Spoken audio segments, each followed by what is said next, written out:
Hello, welcome back to our whole food plant-based cooking minis. I'm Dr. Lori Carnsew and we're here at Verity Primary Medicine and Lifestyle in our demonstration kitchen. Today we are going to make sloppy Josies, which is a variation on the usual sloppy joes, but this one has plenty of protein and it is higher in fiber and less in saturated fat, so it's very good for us. I want to talk a little bit about diabetes today. We have noticed an increase over the last 20 years in adults with diabetes, in teenagers with diabetes, and the amount of people that are pre-diabetes, which is insulin resistant. And what we're seeing with this coronavirus pandemic is that people who have diabetes, and particularly those who are out of control, and that's a hemoglobin A1C of 9 or greater, have a much higher risk both of acquiring the virus, but they seem to also have a higher risk of becoming very sick and needing respiratory support with the virus. So now is a greater time than any to really start thinking, how can we control our diabetes other than just pills and insulin like most doctors are trained to do?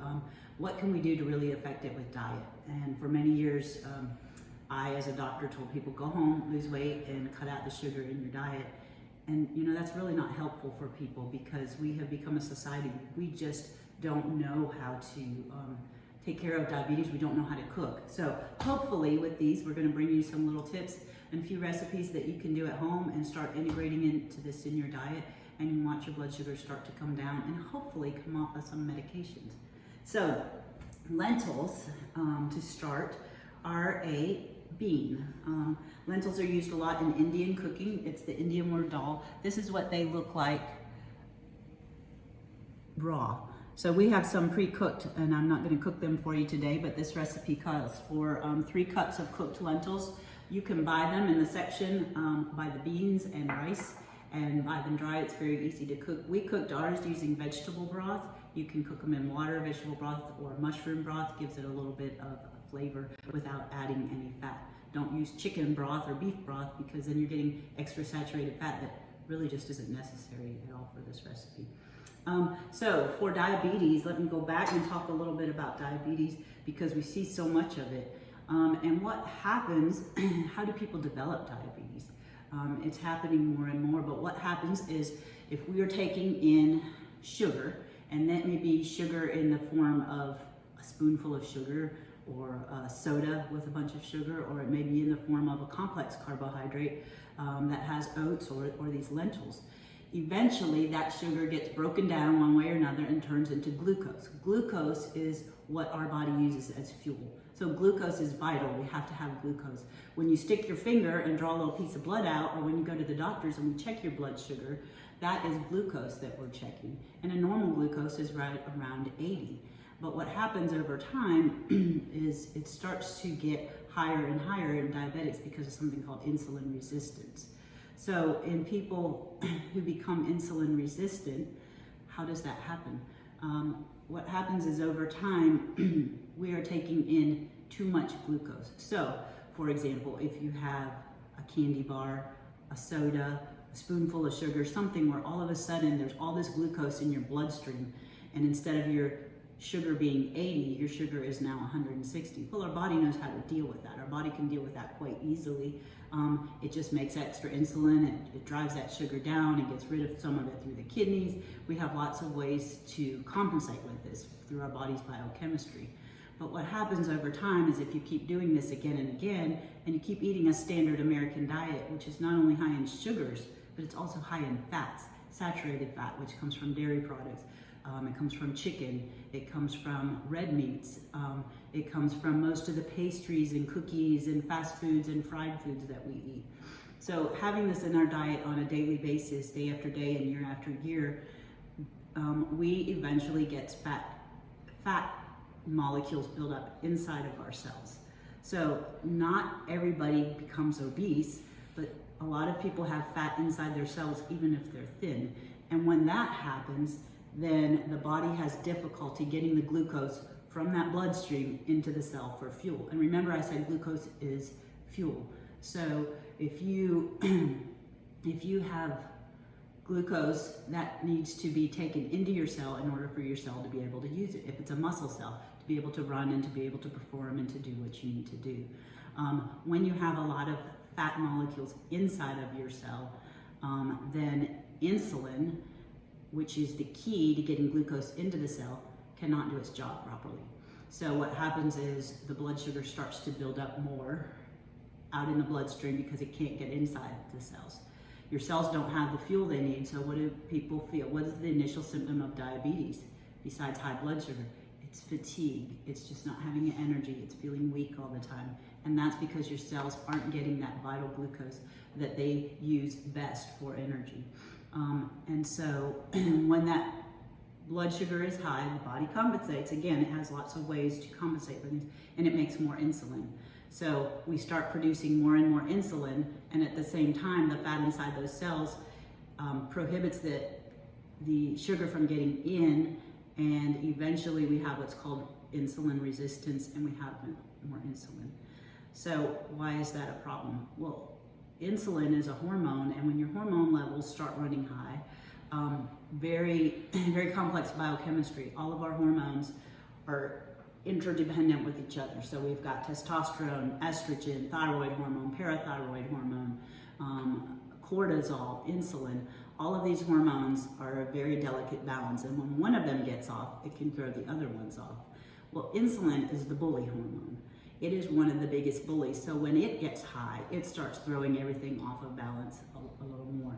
So even before these are measurable, a lot of people, when they have too much insulin, it starts affecting a lot of other hormones. And hormones are, until you get really deficient in hormones, a lot of the symptoms are vague. Fatigue, grumpiness, poor sleep. So getting your insulin in control is one of the most powerful things you can do. And you can do that by eliminating a lot of the saturated fats from your diet, adding fiber to your diet, and this is what starts to reverse that whole complex chemical cascade I just talked about. All right, so I think you're tired of the biochemistry. Sorry for the long lesson, but I gotta get some science in here somewhere. So let's go ahead and make these sloppy Joe lentils. It's actually a pretty quick recipe. Takes longer to get everything out than it does to make the whole process. So we have already cooked our lentils. I'm gonna cut up a pepper for you. This is about 1/4 of a green pepper. You can use more or less if you like. If you don't like green peppers, you could substitute another vegetable, but it's always nice. So we just want to cut this into chunks, and it's up to you also how small you'd like to use it. I like kind of a average dice here. And then Tina has already pre-measured all of our ingredients. This recipe uses miso, which is fermented soybeans. So anything that's fermented is great for your gut bacteria. And so I always recommend having some type of fermented food in your diet several times a week, if not every day. And the miso that we're using today is made from a soy and a brown rice. So you could find red miso and white miso. It really doesn't matter what type of miso paste. You'll find this usually in the refrigerated section of the grocery store. All right, so I'm gonna give you the ingredient list at the end, but basically I'm gonna put all the wet ingredients into a pan and then we're gonna saute them. So we've got sriracha sauce. Feel free to use more if you like. My family's a big fan of hot sauce and they add it to everything at the end. This is the miso paste. You can see this is dark. I also have white miso at home. Again, this is ways of adding flavor, but also building health in. So this recipe does call for sugar because you find sugar in a lot of barbecue sauces. You don't have to add the sugar. So if you want to get added sugar completely out of your diet, you can do that. We have used turmeric sugar. This was made by a friend of mine, and this actually has a lot of turmeric spice in with the raw sugar. But you can also use honey, you can use agave, you can use raw sugar, but I would minimize the amount. We're using a soy sauce, low sodium, rice vinegar, tomato paste, and anybody who has tomato paste might know that it comes in the little cans and most recipes only use 1 or 2 tablespoons. This freezes well. You can put it in little ice cube trays or just make little 1 tablespoon portions and freeze it. And it's very easy to grab that when you need it for a recipe. And then ketchup, which of course does have some added sugar, so I'm always watching this. But again, this is a recipe that that people will eat, and we can transition people off of full-fledged sloppy joes to a food that is a lot healthier. So now that we've got those in the pan, we're going to walk over to the stove and put this on low heat. And it worked. So we're just going to use low heat to whisk these.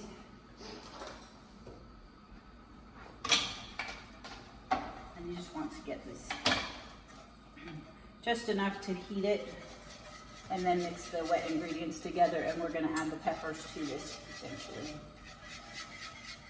So now you can see we've dissolved all the, made our own little barbecue sauce. I've added the peppers, and we've let them simmer for about 3 to 4 minutes here. It smells very vinegary. If you're not a big vinegar fan, you can add a little more tomato paste and a little less vinegar. If you like the vinegar, you can add a little more. And now we have our cooked lentils. Came out to be about 3 cups. This is what they look like once they're cooked. They're a little mushy. They have a pleasant taste. I don't want to say bland, but plain. It's a much softer consistency from a bean. So this is a good meat substitute to use in any recipe. Basically just put them in the sauce and let them simmer until they're warm, and you're going to have a nice, I'm going to switch the whisk here. You're going to have a nice little sloppy Josie snack. I prefer to eat these on buns like a sloppy joe. I get a whole wheat brand of a flat bun, but you can eat them on romaine lettuce or Swiss chard and make like a little boat, and scoop these in the middle. That's beautiful on a plate. I also like to have them over salad, so over a bed of lettuce, and have this on top. It's warm, especially in the winter. I like to have warm food. But lentils are high in iron, so this is a good source of iron. They're high in protein, and they're high in fiber. So when you look at treatment for diabetes, or really any of our chronic diseases, this is a great meal to have, because it's the big picture. It's lower in saturated fat, it's higher in fiber, it's got a lot of nutrients in there. We've added fermented foods, we've added some grains. So this is about as healthful as you can get, except for the sugar, which we can always leave out if you learn to get rid of that taste. But it's the big picture. I mean, this is the most healthful way to eat based on hundreds and now thousands of studies. When you look at the big picture of what we eat overall, it's the getting rid of the saturated fats and getting more fiber in the diet, and this is one way to do that. The other thing, the one last thing I'd like to mention about diabetes is so many of my diabetics have come in over the years telling me that they cannot eat fruit because they are under the belief that they can't eat fruit because they're diabetic, and yet that is one of the whole foods that was intended to be eaten by humans. So whole fruits are fine, and studies that show that people who eat more whole food get less diabetes. And I, just by my experience as a physician for the last 20 years, once I gave my diabetics permission to eat the whole fruit, I see their A1Cs come down. I can quote a couple cases where people came in and that was the only change they made. They didn't exercise any differently, they didn't eat differently, they just started having 2 pieces of whole fruit a day, and their A1Cs came down by like 1.5 points. And that's pretty much the same as what a lot of the recent medications that have come out for diabetes claim, that they can lower A1C by about 1.5 points. But I have seen people do this just by adding fruit to their diet. Now, juice does not count. That is not a whole fruit.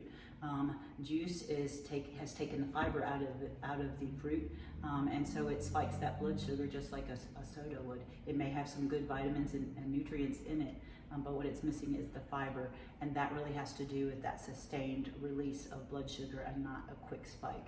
So don't be afraid to eat your fruit. As a matter of fact, you should be eating it. And it finds out that people who have a piece of fruit before a meal tend to eat less calories. So if you're looking to lose weight, then this is something that that you might want to add to your diet is the fruit, because you may be adding some calories with the fruit, but you're not eating as much calories in the long term based on studies where they have measured that. And the other thing about insulin, if you're taking insulin or if your body's insulin is running high, like in pre-diabetes and diabetes, insulin is a weight gain hormone. So it makes you retain weight. And if any of you who take insulin have tried to lose weight while you're on insulin, you know it is very, very difficult, because insulin is high in times of starvation, and that's what it was designed. So it is packing on the calories. So as long as high insulin is around, it is going to take everything you are putting in and storing it. So the way to correct that problem is to not take in as many calories, but you got to be satisfied. So this is a low calorie meal, but it's a lot in fiber and it will satisfy your appetite. Thank you for joining in, and I'm glad for those of you that made it all the way to the end. All right. And so I like to have our finished product. Of course, I've got some kale on the side, and kale has held up well in quarantine. It's the only green I have left, but it keeps for a long time in the refrigerator. It's a pretty hardy. And then I've got a tomato on here. You can have these open faced like I'm gonna make, or you could put a bun on top. Enjoy.